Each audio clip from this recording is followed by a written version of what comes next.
TVK మొట్టమొదటి assembly సమావేశాల్లోనే చాలా high voltage సీన్లు కనిపిస్తున్నాయి. తమిళనాడు శాసనసభ వేదికగా టీవీకే అధినేత ముఖ్యమంత్రి విజయ్కి, ప్రతిపక్ష నేత ఉదయనిధి స్టాలిన్కి మధ్య పార్టీ ఫండ్స్ విషయంపై తీవ్రస్థాయిలో మాటల యుద్ధం నడిచింది.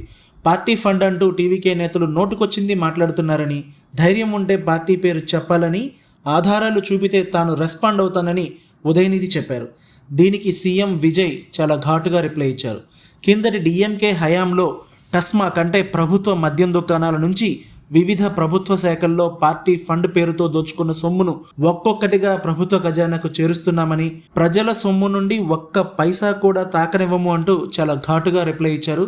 తాకిన వారిని వదిలిపెట్టబోమంటూ కూడా హెచ్చరించారు. తాము కిందటి ప్రభుత్వ అవినీతిని బయటకు తెస్తున్న కొద్దీ ప్రతిపక్షాల వేషాలు కొద్దిగా బయటపడుతున్నాయంటూ కొంచెం సెటైరికల్ గానే రిప్లై ఇచ్చారు.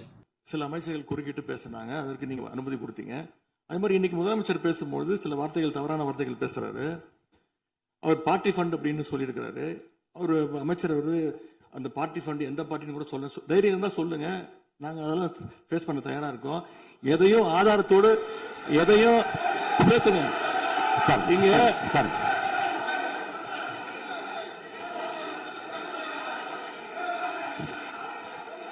அது மாதிரி பேரவைத் தலைவர் அவர்களே, நேற்று நான் பேசி முடிஞ்சோடனே நீங்க அவை முடிஞ்சிருச்சுன்னு சொல்லிட்டீங்க. நாங்கெல்லாம் வீட்டுக்கு போயிட்டோம். வீட்டுக்கு போய் டிவி போட்டு பார்த்தா அங்க இன்னொரு அமைச்சர் இன்னும் பதில் சொல்லிட்டே இருந்திருக்கிறாரு. அதற்கெல்லாம் நாங்க இப்ப என்ன பதில் இது, என்ன மரபு இது? நீங்க இப்ப பேசிக்கிட்டே இருப்பீங்களா? நாங்க அதை பார்த்துக்கிட்டே இருக்கணுமா? அதே மாதிரி இன்னைக்கு முதலமைச்சர் அவர்கள் பேசும்போது நாங்களும் அமைதியா கேட்டுட்டு தான் இருந்தோம். ஆனா சில கருத்துக்கள் அவர் பேசும்போது அதை நாங்க அனுமதிக்க முடியாது. ஆதாரத்தோடு ஏதாவது பேசணும்னா, குற்றச்சாட்டுகள் சொல்லும் போது ஆதாரத்தோடு சொன்னீங்கன்னா அதை நாங்க ப்ரூவ் பண்றதுக்கு தயாராக இருக்கு. பல டிபார்ட்மெண்ட்லயும் மறுபடியும் சொல்றேன், கட்சி நிதின்ற பேர்ல அடிச்ச கொள்ளைய ஒன்னா கவர்மெண்டோட கஜானாக்குள்ளேயே கொண்டு சேர்த்துக்கிட்டே இருக்கிறாங்க. இப்பவும் சொல்றேன், மக்கள் பணத்துல இருந்து ஒரு பைசா கூட தொடமாட்டோம், தொடவும் விடமாட்டோம், தொட்டா விடமாட்டோம், இதுக்கு முன்னாடி தொட்டவங்களையும் விடமாட்டோம்.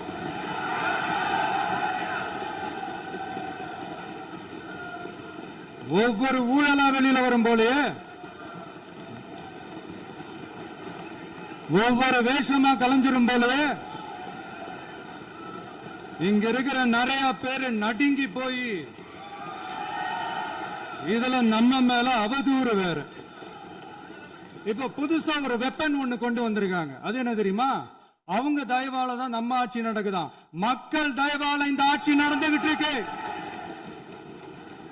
மனசாட்சி உள்ள சக்திகளோட ஆதரவால இந்த ஆட்சி நடந்துகிட்டு இருக்கு. நாங்க தான் அனுப்பி வச்சோம் அப்படின்றாங்களே. அனுப்பி வச்சவங்களுக்கு மினிஸ்ட்ரியில இடம் கொடுத்தா ஏன் கதறீங்க? ஏன் இவ்வளவு கோவம்? ஏன் இவ்வளவு கதறல்ஸ்?